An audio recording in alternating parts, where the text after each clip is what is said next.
Achilles, son of Peleus and the sea goddess Thetis, is a legendary figure in Greek mythology and the central hero of Homer's Iliad. Married to Deiodamia and father to Neoptolemus, Achilles embodies the archetype of a warrior destined for glory and an early death. A prophecy declared that the Greeks could not defeat the Trojans without Achilles' involvement. He answered the call, becoming a ferocious force in battle and securing Greek victory. However, his life was marked by intense emotions. His rage and thirst for vengeance led to acts like the desecration of Hector's body after slaying the Trojan prince.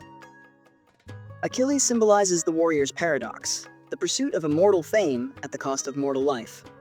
His story captures the timeless themes of heroism, wrath, and the inevitability of fate.